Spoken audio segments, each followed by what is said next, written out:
JEE Main 2024 6 All India ranks under 100. Admissions open. Kakinada and Visakhapatnam. Aditya Junior Colleges.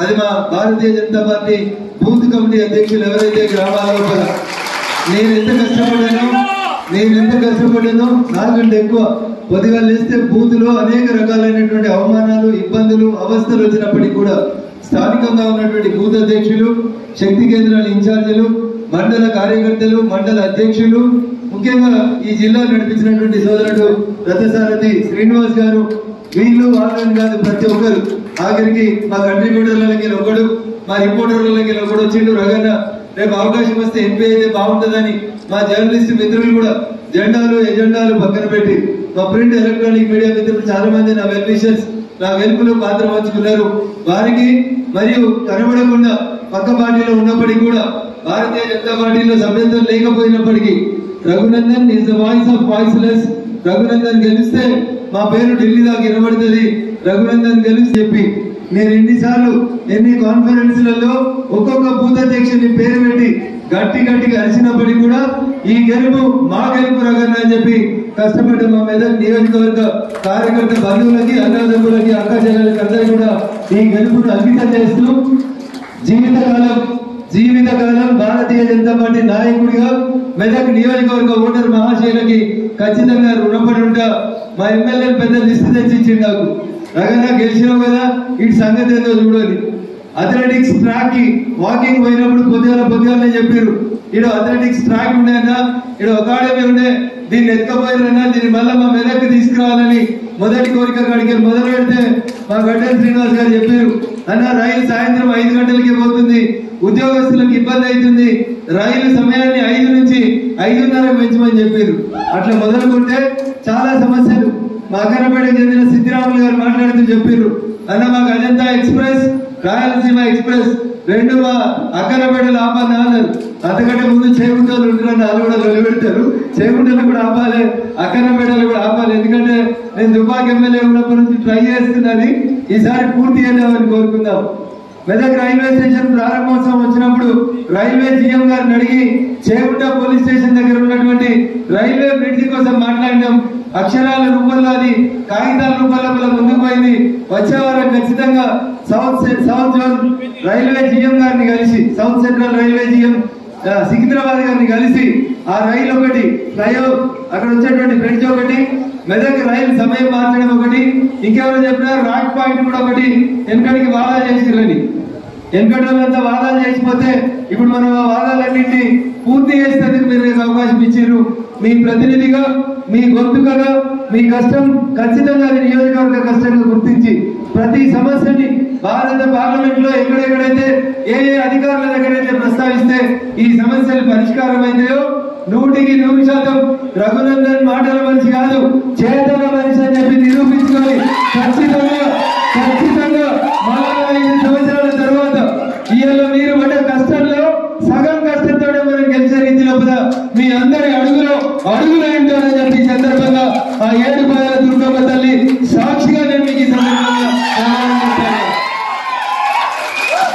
లేకపోతే ఎక్కడి 200 కోట్లు ఓటుకు 1000 పైసలు బీర్లు బార్లు ఓపెన్ గా వంచితే కూడా ఏం లేదు భారతీయ జనతా పార్టీ నాయకులు కార్యకర్తల దగ్గర గదే రబ్బర్ జబ్బులు గదే జీన్పాయిలతోటి ఒకటే ఒక మాట మెదక్ లో పార్లమెంట్ సభ్యుని గెలిపించి 3వసారి ప్రధానమంత్రి అయ్యేటువంటి నరేంద్ర మోడీ గారి నాయకత్వంలో మా మెదక్ ఎంపీ ఉండాలని అనుకున్నాం అంకుటిత దీక్షతో పనిచేసినాం అసాధ్యం అనేది నా డిక్షనరీలో లేదని చెప్పినాడు impossible is a word found in the dictionary for fools only నేనే గెలుస్తానని చెప్తా ఇందాక పరిణత చెప్పినట్టు చాలా మంది అనుకుంటారు ఇంకా అహంకారం ఎక్కువ గర్వం ఎక్కువ ఏడగెట్టది మెదకు ఆడవాడు 6 అడుగులోడు ఉన్నాడు ఈడోడు 3 అడుగులోడు ఉన్నాడు అని కూర్చొని చెప్తాడు 6 లేదు 3 లేదు గెలుస్తామంటే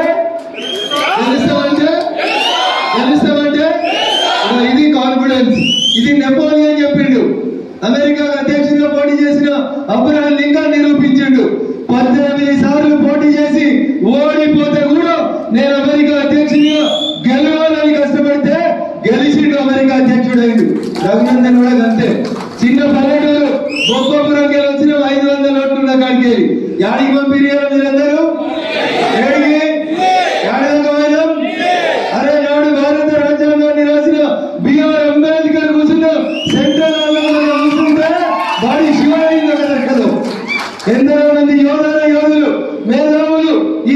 దేశాన్ని పాలించినటువంటి ఉద్దండులు కూర్చున్నటువంటి పార్లమెంట్ సెంట్రల్లో మొట్టమొదటి భారతీయ జనతా పార్టీ ఎన్డీఏ ఎంపీల సమావేశమై నరేంద్ర మోడీ గారికి అందరూ ఒకప్పుడు డ్రీమ్, ఒక్కొక్కరు యోధులు వెలువడుతున్నారు. ఓ పక్కన నరేంద్రుడు, ఇంకో పక్కన రవిశంకర్ గారు ఇలా చెప్తా ఉంటే అక్కడ ఉన్నటువంటి పార్లమెంట్ లో మనం టీవీలో అతకపై చూసేటువంటి గొప్ప గొప్ప నాయకుల పక్కన నాకు కూర్చోవడానికి కుర్చీ కల్పించినటువంటి మా మెదక్ నియోజకవర్గ ఓటర్ మహాశైలకి జీవితంలో చెప్తా ఉన్నారు. మీకు కూడా ఒకటే విజ్ఞప్తి, రగన్న గెలిచిడు అయిపోయింది. ఇక రగన్న మమ్మల్ని సర్పంచ్ గెలిపిస్తాడా గెలిపియడా? బరాబర్ గెలిపిస్తాడు.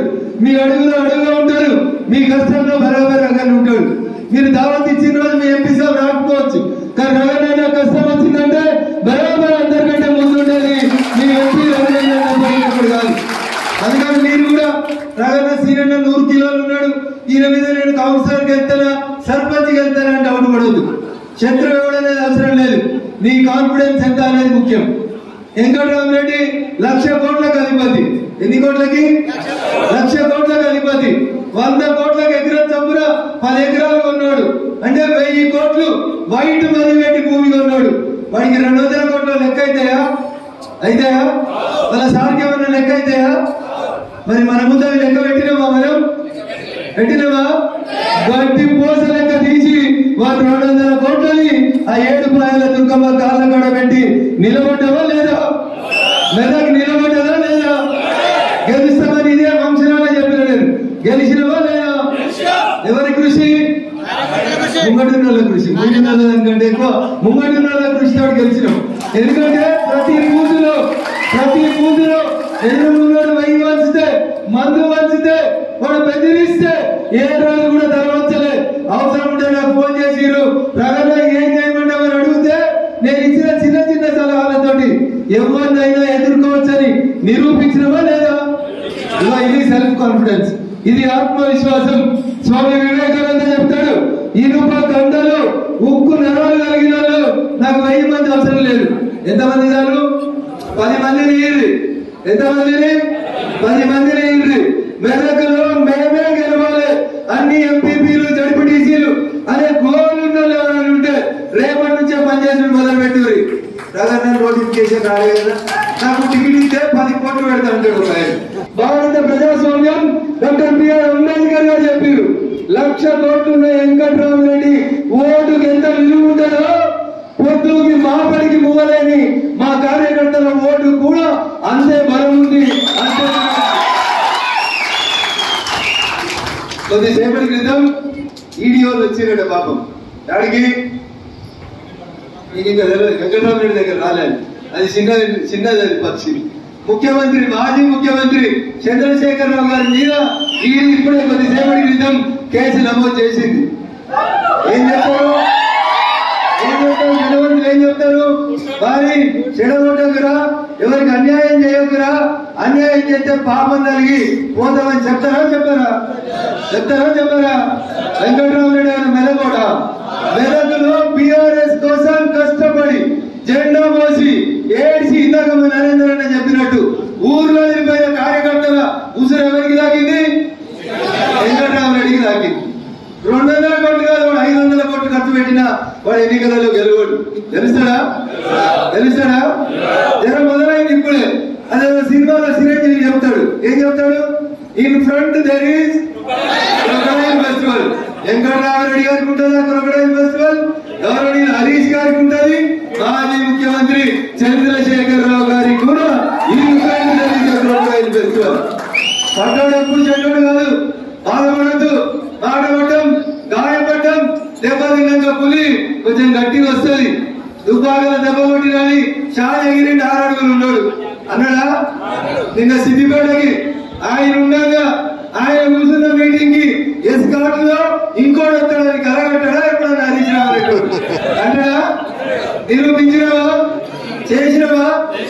ఇది సంకల్ప బలం. నేను గెలుస్తారా? బరాబరి గెలుస్తా. ఇందాక ఏమన్నా చెప్పారు, అక్కడ పెద్ద వాళ్ళు ఉన్నారన్న, ఎమ్మెల్సీలు ఉన్నారు, ఎంపీలు ఉన్నారు, వీళ్ళు ఉన్నారు, వాళ్ళు ఉన్నారని. ఎవరున్నా ఏం కాదు, నీ ధైర్యం నేను గెలిపిస్తారా? గెలిపేదా? దానికి సజీవ తార్కాణం మీ ముందర ఉన్నటువంటి రఘునందన్ రావు. అంతేనా? మరి 100 కోట్లు వచ్చినవా? ఓటుకు పైకి వచ్చినవా? బీర్లు ఇచ్చినవా? బిర్యానీలు ఇచ్చినవా? 3 దాకా కదలకుండా కూర్చొని పువ్వు రాగిగా పెడతామంటే కదులుతురా? ఎవరైనా కదులుతురా? అదే టీఆర్ఎస్ అయితే ఇప్పటికీ అండలు కూడా ఎత్తుకొని ఇక ఇది భారతీయ జనతా పార్టీ కార్యకర్తలు నాయకుల యొక్క లక్ష్యం. ఒక లక్ష్యాన్ని నిర్దేశించుకోవాలి. నేను సర్పంచ్ కావాలి, నేను ఎంపీపీ కావాలి, నేను ఎమ్మెల్యే కావాలి. ఈ కష్టంలో ఏ దాకైనా పోవాలి. మనం ఏడాది 7 దాకైనా పోవాలి. శ్రీ ఒక మాట చెప్తాడు, చాలా సమానంగా చెప్తాను. పోతే పోని, నేను ఈ యుద్ధంలోకి దిగినాక చాలా మంది పోయిరు.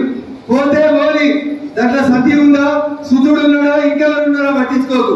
యుద్ధం మొదలు పెట్టిన తర్వాత యుద్ధం గెలిచేదాకా మళ్ళీ ఎంతో తిరిగి చూడద్దు. పోయిన ఎవరిపోయిననేది దాని గురించి పట్టించుకోవద్దు. పోతే పోని సుతులు వస్తే రాని కష్టాలు నష్టాలు. కానీ లక్ష్యమైంది మెదక్ పార్లమెంట్ గెలవాలే. నరేంద్ర మోడీ గారికి గిఫ్ట్ ఇవ్వాలనుకున్నాం, ఇచ్చినవా లేదా? మరిన్ని వీడియోస్ కోసం ఛానల్ ని సబ్స్క్రైబ్ చేయండి. లేటెస్ట్ అప్డేట్స్ కోసం వాట్సాప్ ఛానల్ ని ఫాలో చేయండి. అండ్ లింక్ డిస్క్రిప్షన్ లో ఉంది.